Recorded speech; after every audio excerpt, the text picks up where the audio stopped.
knew something was wrong the moment my sister looked at me that morning, wrong in a way that felt sharp, electric, like touching a wire you didn't know was stripped bare. But I had no idea then that what she was hiding would tear our family apart, unravel friendships, and expose a truth so twisted it still makes my stomach tighten when I think about it. My name is Lena Walker. I live in Portland, Oregon, and this story begins the day my sister Madeline asked me to be her maid of honor. It was January, cold and gray, the kind of morning where breath hangs in the air like unspoken secrets. We were sitting in her apartment, modern, spotless, every surface arranged with almost obsessive precision. Madeline always lived like she expected a camera crew to walk in any second. She was 32, polished, composed, the kind of woman people described as intimidating in a good way, though I never fully understood what that meant. She handed me a small velvet box, smiling in a stiff, too perfect way. "Open it," she said. Inside was a silver necklace with a delicate pendant, shaped like a crescent moon.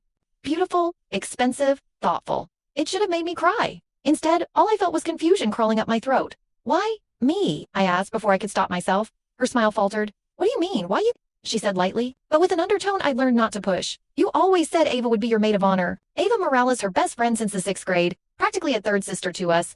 They used to make promises sealed with friendship bracelets and pinky swears. One of them was that Ava would stand beside her on her wedding day. Madeline blinked at me like I'd reminded her of something she had tried to bury. While she said, tone suddenly cool, "People change." But it wasn't just the words, it was the way she said them. Dismissive, final, almost angry. I didn't press further. I should have. If I had, maybe the entire disaster that followed could have been avoided. But hindsight is cruel. Like, that gives you clarity only when it's too late to use it. The months leading up to the wedding were a blur of cake tastings, dress fittings, floral arrangements, and budget arguments.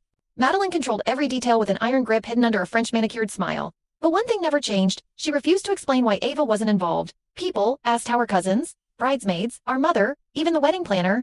Madeline brushed them off every time. "She'll be there," she'd say. "She's just busy." Busy Ava, who once took a Greyhound bus for 7 hours to surprise Madeline on her birthday. Busy enough to skip being part of the bridal party. Nobody bought it, but nobody challenged her either, and I idiotically optimistic capped, hoping they'd reconcile before the big day. They didn't. The wedding venue was a renovated winery outside Portland, surrounded by endless rows of vines, asleep for the winter. The air smelled of rain and cold wood, the sky hung low and heavy. Inside, everything sparkled. Crystal chandeliers, warm candles, a string quartet rehearsing near the stage. Guests murmured, photographers zipped around, and Madeline floated from room to room in a cloud of white silk. I was trying to keep my nerves steady when I turned and saw Ava standing near the back. She wore a dress that was unmistakably eccentric, hand-painted patterns cascading like wildfire across the fabric, a swirl of deep crimson, navy, and gold. It was strange, artistic, almost theatrical. It was also gorgeous, but I could see immediately why Madeline's jaw clenched when she spotted her. My sister always needed to be the center of gravity in any room, and Ava, without even trying, pulled eyes like a magnet. Not because she outshone Madeline, just because she radiated something Madeline never had. Effortless warmth. Madeline stiffened. I watched it happen like a slow-motion car crash. Then she grabbed a champagne flute, her eyes locked onto Ava, with a dark determination that drained the blood from my face. No, I thought. She wouldn't, but she would. I saw it in the tightening of her fingers around the glass, the way she took a step forward, then another, her expression sharpening with something too close to hatred. I rushed toward her. "Madeline," I hissed. Grabbing her arm, she jerked away, startled, the champagne sloshing dangerously. "What are you doing?" I whispered harshly. "She's trying to outshine me," Madeline spat, her voice trembling with fury. "On my wedding day?" She knew what she was doing wearing that, she knew. "It's just a dress," I whispered, "and it's Ava. She always dresses like that." "She's mocking me," Madeline said. "She always does this. She wants attention." She was spiraling fast. I tugged the flute from her hand just as her voice rose in a sharp, piercing scream that cut through the music and chatter like a blade. Everyone turned. Dozens of eyes, guests, family, bridesmaids. Even the florist paused mid-step, holding a bouquet like a shield. Madeline slapped her own hand over her mouth, but it was too late. The silence was crushing. I leaned in, my voice low enough for only her to hear. "You stop right now, or I walk out, and you deal with this mess alone." Her face went red, bright, blotchy, furious before she spun around and stormed into the bathroom. A few guests whispered. A bridesmaid raised her eyebrows at me. Someone coughed. I tried to breathe, but something already felt wrong, like a fracture forming beneath the surface. The rest of the ceremony went on, but everything felt brittle, fragile, like a chandelier, swaying too hard from a gust no one felt. One thing I'll never forgive myself for, I didn't talk to Ava, not then. Not after. Not even when she left the reception early, hugging me goodbye with confusion clouding her usually clear eyes. I thought the storm had passed. But storms don't disappear, they hide. After the wedding, the screaming started. Not from Madeline at me strangely but at Abba. Every day, my phone buzzed with her rants. "That girl is fake. She ruined my wedding. She's jealous of me. She's not my friend anymore." It was constant, relentless, and completely unprovoked. She didn't blame me for stopping her meltdown, didn't accuse me of taking sides. Instead, she focused all her venom on Ava. And the more I heard her talk, the more something inside me snapped. One night, after she called Ava a pathetic parasite, I lost it. "Madeline, you've known her your whole life. I said. You know how. Chit dresses? If the dress bothered you, you could have told her, or made her a bridesmaid, or just talked to her. Madeline's face twisted like I'd stabbed her. You don't understand anything, she screamed. You never have. Ava is the problem, not me. And you defending her proves whose side you're on. She threw her phone hard onto the couch and stormed out of the room. 5 minutes later, I heard her sending Ava a barrage of hateful messages. Things so cruel I couldn't repeat them aloud if I tried. She also sent me one message. You're dead to me. The next day she didn't say a word to me. But she did talk to her father. She told him I'd betrayed her, that I loved Ava more than her. Dad sided with her immediately. As he always did, Mom tried to intervene. Madeline stopped speaking to her too. Everything was unraveling. And none of us, not me, not Mom, not Ava, had any idea what was really happening underneath. A truth so rotten it was starting to crack through the floorboards. The first hint of it came from someone I never expected. David Riley, Madeline's new husband. He called me 2 mornings after the fight. His voice was quiet, thick with exhaustion. Lena, can we talk? He asked. Something's wrong with Mads. I don't know how to fix it. He explained that he defended Ava on the wedding night, just a simple comment that she hadn't meant any harm, and Madeline lost it. They'd been arguing ever since. Then he asked if I could explain how he missed. The desperation in his voice unsettled me. Dave wasn't the type to ask for help. I told him the truth. I didn't understand why. Ava wasn't in the bridal party at all. He hesitated, then said something that made the hairs on my arms rise. The reason Ava wasn't in either wedding party, he said slowly, is because I wanted her as my best woman. But Madeline wanted her as maid of honor. We fought about it. Eventually we agreed to leave her out entirely. I froze. That made no sense. If they'd fought over it, if Ava knew she was meant to be included, she would have said something. She would have been hurt, confused, angry. She hadn't said a word. None of it added up. And more than that, Dave only met Ava after he started dating Madeline. So why would he want her as his best woman? Why would he be close enough to her to even consider it? My mind folded inward, a knot tightening in my chest. Something was off, Dot, really? Really off, Dot. And this whatever it was only the beginning. Dave's revelation didn't leave my mind not. For a minute, not even when I tried to sleep that night. It spun around inside my skull like a loose screw rattling in a machine. Nothing about it made sense. The timelines were wrong. The relationships didn't match. And most of all, Ava didn't.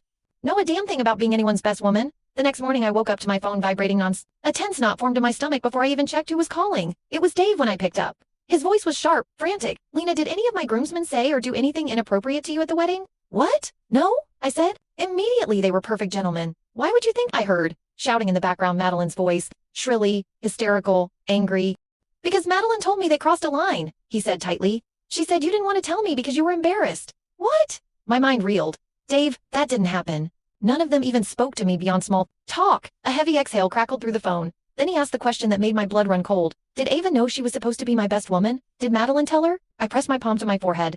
Dave, to my knowledge, Ava had no idea. She was confused enough just being excluded from the bridal party. She didn't understand why she wasn't the maid of honor. She told me they never fought, never even argued before the engagement. He gave a bitter, humorless laugh and hung up.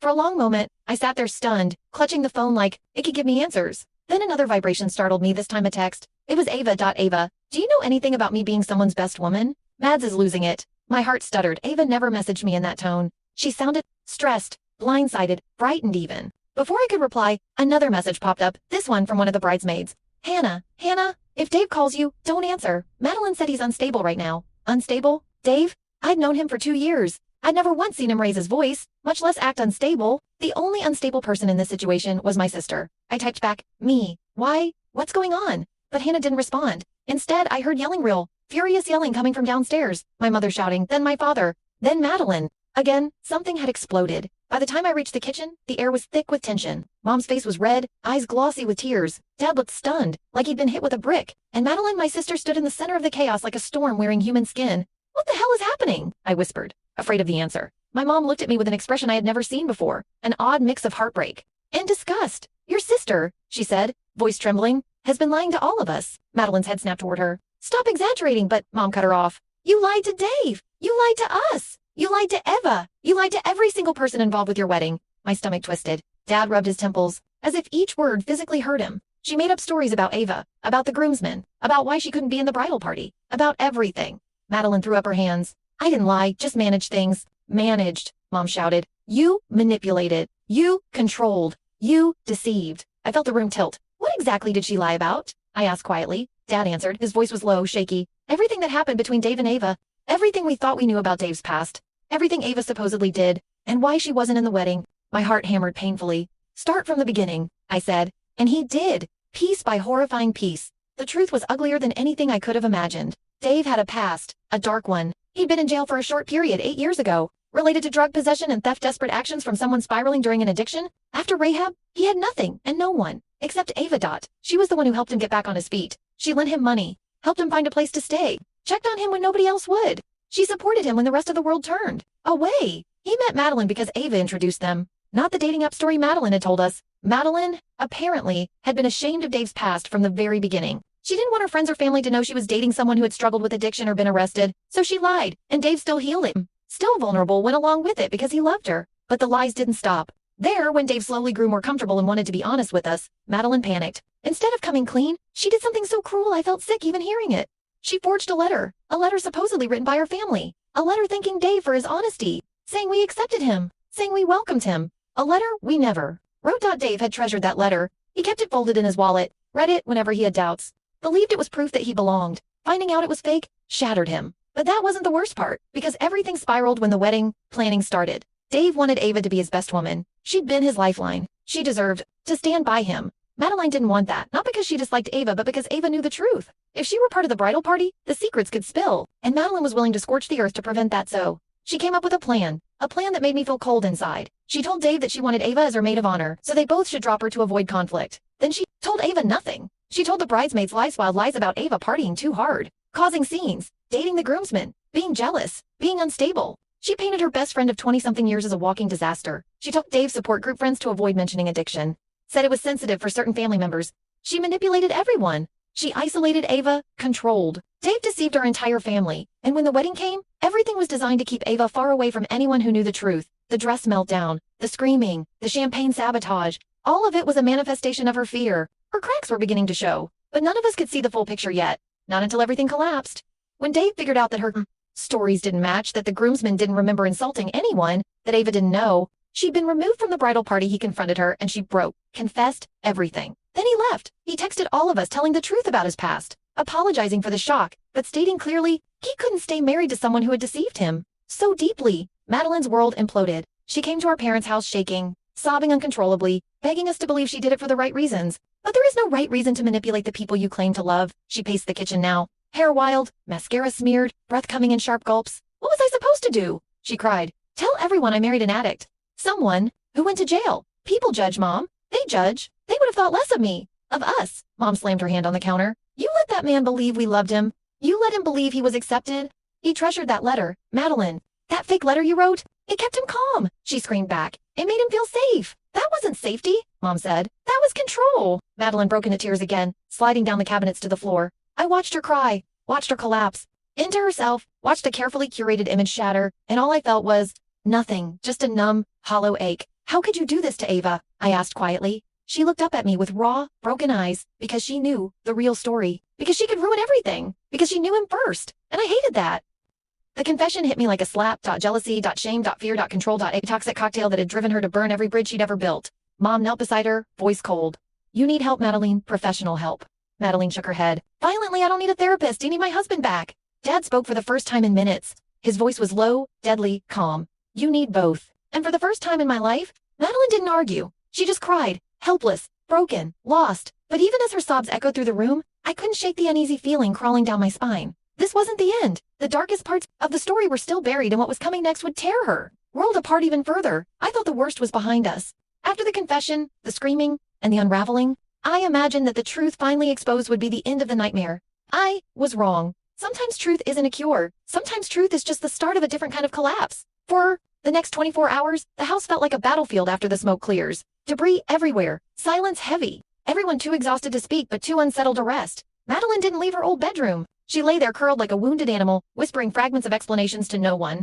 My mother paced the hallway, muttering angrily under her breath. My dad tried to bury himself in work emails with trembling hands, and despite everything she'd done felt a tangled knot of pity and nausea, because the magnitude of her deception wasn't just malicious, it was pathological. She had built an entire alternate reality out of fear, shame, and jealousy, and then she forced all of us to live inside it. But the darkest part? We didn't even know the full extent yet. Dave didn't come home that night. He didn't answer calls either. The only sign he was alive was a short message sent to my dad. Thank you for being honest. I need time before I speak to any of you again. My father read it 3 times before whispering, God, I failed that man. Mom corrected him sharply. Madeline failed him. He just didn't know what she was doing. But the guilt clung to him like smoke. By the next morning, even the air felt different, heavy, thick, metallic, somehow like the pressure before a storm. I was pouring coffee, when my phone buzzed a message from Ava.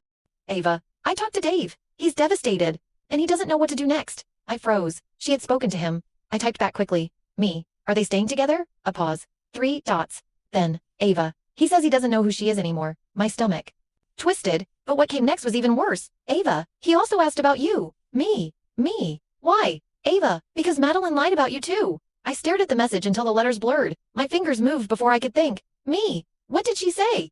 Ava replied instantly, like she'd been waiting to spill it. Ava. She told Dave you hated him, that you thought he was a burden, that you didn't trust him around our family because of his past. My knees went weak. What? I whispered. Why?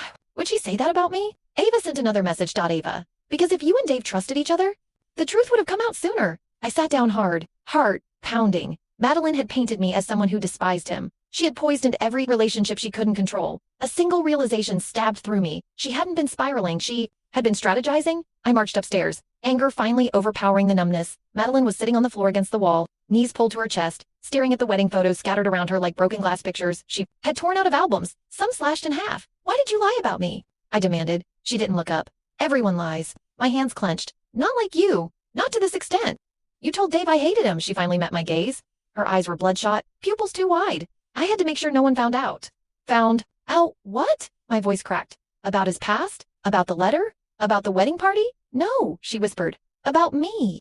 She looked so small suddenly, so fragile, so painfully human. But then her voice changed, low, brittle, almost childlike. If people knew the truth, they'd leave me. The desperation in her tone lodged deep in my chest. Madeline, I said softly, you can't keep people by lying to them. They always leave, she said, eyes distant. Friends? Co-workers? People I trust? They always decide I'm too intense, too dramatic, too much. I didn't want Dave to be another one. So you lied? I built something stable. She murmured something perfect, something no one could ruin. I crouched beside her, but it wasn't real. Her face contorted. It was real to me. And for the first time, I saw it, truly saw it. Madeline wasn't just manipulative. She was terrified. Terrified of being seen as less than perfect. Terrified of not being loved. Terrified of losing control in a world that constantly slipped through her fingers. But fear doesn't excuse destruction, and she had destroyed almost everything. Hours passed slowly. Mom tried to convince her to go to therapy. Dad kept pacing, stressing over how to help. I checked my phone every few minutes for updates about Dave or Ava. Then, just after noon, the front door opened and slammed shut. I rushed to the hallway. Dave was there. He looked wrecked, hair unkempt, eyes red, face pale, clothes wrinkled like he hadn't changed since the confession. Madeline froze in the middle of the room. Dave, she breathed, voice cracking. He didn't hug her, didn't approach her, didn't even soften. He just said, one sentence, why did you never tell me who you really were? Madeline took a shaky step toward him. I was scared you'd judge me. He shook his head. I judged myself every day of my recovery. I survived it because people were honest with me. Because trust mattered. And you destroyed every layer of trust we had. Tears streamed down her face. I was trying to protect you. No, he said quietly. You were protecting your image, not me. She collapsed into sobs. He didn't move to comfort her. Mom stepped forward. Dave, please, this isn't the time for blame. He held up a hand. I'm not here to blame her. I'm here to make something clear. Everyone fell silent. I need space, he said. Real space. Not days, not weeks. Months? Maybe? I don't know. But I can't live with someone who hides every truth behind a mask. Madeline's sob turned into a sharp gasp. Please don't leave me. Dave's eyes softened with genuine pain. I'm not leaving to punish you. I'm leaving because I can't breathe. He walked toward the door. Madeline stumbled after him, but Mom held her back. Dave turned to me, voice low. Lena, thank you for being honest with me. And I'm sorry for believing what she said about you. I swallowed hard. You don't owe me an apology. He nodded once, then left. The door closed behind him with a soft click that felt louder than any scream. Madeline collapsed onto the floor, wailing. And I, though I wanted to comfort her, felt something else entirely. A dangerous, awful thought I had never allowed myself to have. What if she doesn't change? What if this is who she truly is? That evening, after hours of crying, arguing, comforting, and silence, Madeline finally fell asleep. Mom stayed beside her, worry etched deep into her expression. I went downstairs to breathe. Just as I sat on the couch, my phone buzzed again. A message from Ava. Ava. I told Dave everything I knew, including what she did to me. My breath caught me. How did he react? Ava. He said it confirmed things he already feared about her. Then Ava. Lena. You need to know something else. I straightened me. What now? A long pause. Then Ava. Madeline didn't just lie to control the narrative. She lied because she's been doing this for years. My entire body went cold. Me. Doing what for years? Ava replied with 7 words. Ava. Manipulating people to protect her perfect image. I stared at the message until my pulse hammered. Then, Ava sent a final voice note. Her voice shook as she spoke. I didn't want to tell you this before because I knew it would break you, but the truth is, the wedding wasn't the first time she destroyed someone to maintain her image. And it won't be the last unless she gets help. Lena, she's done things to coworkers, friends, even to people who trusted her at her job. There were consequences. Real consequences. And she hid all of them. My mouth went dry. What consequences? I murmured out loud, though the phone couldn't hear me. Ava texted one last message. Ava, she cost someone their job. Someone vulnerable. Someone who didn't deserve it. And she didn't even feel guilty. I covered my face, dread sinking deep. Madeline's wedding lies weren't isolated. They were part of a pattern. A long, dangerous pattern. One she had perfected over years of reinforcing the image she worshipped more than relationships. More than honesty, more than people. Suddenly, a horrifying truth settled in my chest. This wasn't just the collapse of a marriage. This was the collapse of a person. And tomorrow, everything would get worse. Much, much worse. The next 2 weeks. Unraveled slowly, painfully, like a rope fraying one strand at a time before it finally snaps. Madeline didn't return to her apartment. She remained in our parents' house, sleeping restlessly, waking often, pacing halls in silence. She ate almost nothing. Her eyes grew hollow, losing that razor-sharp coldness she once wielded like a weapon. Instead, they reflected something far more haunting. The fear of a person finally forced to face themselves. Mom tried desperately to fix things, pressuring her to go to therapy, to apologize to everyone, to make amends. Dad grew colder, distant, as if stunned by how much of his daughter he never truly knew. And I drifted between pity and anger like a pendulum. But nothing compared to the void Dave left behind. The absence of him became an entity in the house, silent, heavy, suffocating. Every room echoed with what wasn't being said. Every text that didn't arrive tightened the dread in Madeline's chest until she could hardly breathe. One afternoon, I found her sitting on the back deck, wrapped in a blanket, staring at the rain that hammered the wood like millions of tiny needles. She didn't look up when I stepped outside. "Have you heard from him?" she asked softly, her voice thin as paper. "No." She nodded, though she hadn't expected a different answer. After a long silence, she whispered, "I think I ruined my life." The vulnerability in her voice startled me. It wasn't manipulative. It wasn't dramatic. It was simply true. But sympathy only stretched so far. "You didn't ruin it in one day," I said quietly. "You chipped away at it for years." Her eyes tightened, bracing for a blow, but she didn't deny it. "You know what the worst part is?" she said, hugging the blanket tighter. "I can't tell the difference anymore. Between what I did for survival and what I did out of fear." I sat beside her, but didn't touch her. The distance between us felt symbolic, earned. "You weren't surviving," I told her. "You were controlling." She flinched, but she didn't argue. Later that evening, my father finally said what needed to be said. "You're going to therapy," he told her. Non-negotiable. Madeline exploded, screaming, crying, insisting she didn't need strangers to dissect. Her life dad didn't budge. He had never raised his voice at her before, but that night, he did. "Enough," he thundered. "You hurt too many people. You lied to your husband. You lied to your best friend. You lied to your family. And worst of all, you see no difference between the truth and whatever story keeps you safe." Madeline stared at him like he'd struck her. "I'm not a monster," she whispered. "You're not," he said firmly. "But you need help before you become one." And finally, she broke. A real break. Not manipulation. Not hysteria. Not theatrics. She cried in a way I'd never heard from her before. Quiet, broken sobs that seemed to come from somewhere deep beneath all the lies she'd used to armor herself. She agreed to therapy. Dad arranged a professional that same week. But even with that step forward, the fallout grew darker. Because when someone's life unravels, every hidden thread eventually shows itself. And Madeline had more to reveal. Much more. 2 days later, I overheard her and Mom arguing in the laundry room. The tone was harsh, tense. I had no choice. Madeline cried, "He made everyone look bad. He ruined the department's image." "Madeline, he was disabled," Mom snapped. "You got a mentally challenged man fired just because you didn't want him associated with you?" My stomach dropped. I stepped into the doorway. "What did you do?" I demanded. Madeline turned toward me, eyes wide, panicked. "It wasn't like that," she insisted. He couldn't handle the work. And he made us look unprofessional. "Say his name," Mom said, her voice a knife. "You didn't even remember it earlier." Madeline opened her mouth, then shut it. She couldn't say it because she didn't remember, or because she didn't care. A sick realization struck me. This wasn't a one-time mistake. It wasn't even a pattern. It was a worldview. People were props. In her image, if they threatened stability, they became expendable. A cold wave washed over me. "Madeline," I whispered, "you destroyed someone's livelihood." Her voice trembled. "I just wanted to succeed." "You wanted to be admired," I corrected, "no matter who you had to sacrifice." Her face twisted. Shame, fear, denial, all warring inside her. Mom's voice broke through the tension. "This is why you're going to therapy. Because if you don't change, you will devastate everyone you touch." Madeline sank to the floor. "I know," she whispered. I know. It was the first time she admitted it, in the first moment. I truly believed she might be capable of healing, but healing wouldn't fix what came next. That night, I received another message from Ava. "Ava, Dave made his decision." My pulse quickened me. "What did he say?" "A pause. Ava. He's filing for divorce." The words punched the air from my lungs. Not because I didn't see it coming, but because even after everything, a small part of me hoped love would be enough to patch the cracks. It wasn't a second message. Appeared. Ava. He asked me not to tell Madeline yet. He wants to wait until he sends the papers officially. I stared at the screen, numb. Me. He sure? Ava. He doesn't trust her anymore, Lena. And when trust dies, relationships die with it. I closed my eyes. A truth so simple, yet lethal. I didn't tell Mom, didn't tell Dad, didn't dare tell. Madeline Not yet. I felt like I was holding a grenade with the pin, barely attached, but fate never waits for permission. The next morning, Madeline came downstairs with shaking hands and dark circles under her eyes. She clung to a cup of tea like it was the last thing anchoring her to the world. Do you think he'll come back? She asked me quietly, my throat constricted. I don't know. Do you think he hates me? He's hurt, I said carefully. He needs time. She nodded, swallowing hard. I miss him, she whispered. I miss him so much it feels like I can't breathe. Her voice cracked. I know I did terrible things, but I love him. I love him more than anything. It was the first time she had said something without twisting it to shield herself, but reality doesn't bend for broken hearts by mid-afternoon. The confrontation came. Dad's phone buzzed first. He read the text. His face fell. He inhaled sharply, and Mom whispered, "What is it?" He turned the screen to her, then to me.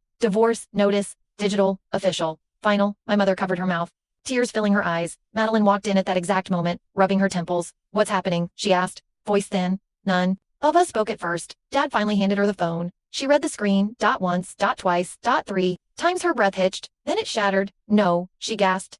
No dash, no dash, no dash, no dash, no. She staggered backward until her spine hit the wall. Her hands trembled violently as the phone slipped from her grasp and clattered onto the hardwood floor. Mom rushed forward, but Madeline held up both hands, shaking, her head in wild disbelief. He wouldn't. He said he loved me. He said he needed space. Not this. She collapsed onto the floor, sobbing with a rawness I had never heard from any human being. I knelt beside her, but she didn't seem to notice anyone else was in the room. Her world had narrowed to the one thing she lost. The one thing she couldn't manipulate, couldn't control, couldn't bend back toward her date. Between gasping breaths, she choked out words that stabbed straight into me. He was supposed to be my forever.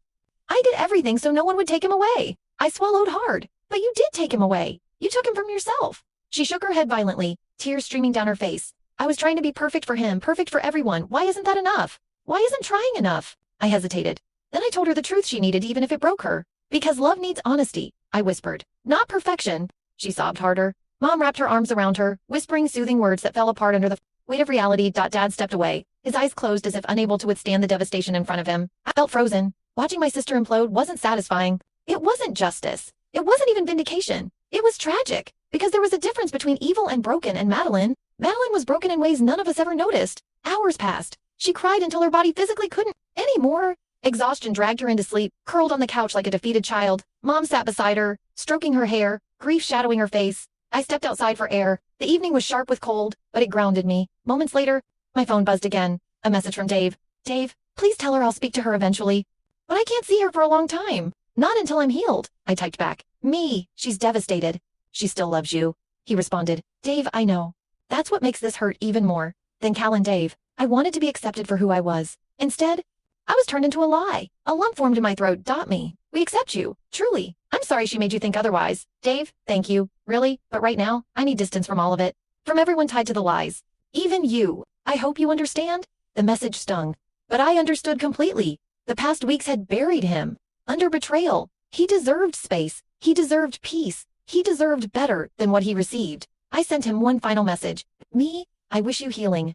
I'm sorry for everything she put you through. He didn't respond, but I didn't expect him to. Some wounds take silence to scar over inside. I found Mom wiping Madeline's face gently as she slept. Dad stood nearby looking at me with eyes.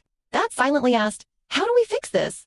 I had no answer, and maybe that was the point. Some people break so deeply that fixing them isn't a task, it's a lifetime. Madeline stirred, murmuring Dave's name in her sleep. I felt the ache rise again, sharp and heavy, and in that moment, watching her fragile, cracked exterior finally exposed, I realized something important. I didn't hate my sister. I didn't excuse her either, but I finally understood her. She wasn't a villain in the traditional sense. She wasn't wicked or malicious for sport. She was terrified, insecure in ways so deep they had festered into obsession, so desperate to be seen as perfect that she destroyed anything that threatened the illusion, and when the illusion shattered, so did she. In the weeks that followed, she began therapy. Real therapy, not the performative kind she had once mocked. Some days she improved, other days she spiraled. Some days she admitted a fault. Other days she insisted she was cursed, or doomed, or unlovable. Healing isn't linear. Neither is accountability. Dave stayed silent. Ava kept her distance. The bridesmaids blocked. Madeline, her job placed her under investigation after HR reopened. Old complaints. Slowly, painfully, the consequences accumulated. But, strangely, she didn't collapse again. She faced them, not gracefully, not bravely, but honestly, and that was new. And maybe, someday, she could rebuild something real, something unmasked. But that was her journey. No longer hours to shield or soften. One quiet night.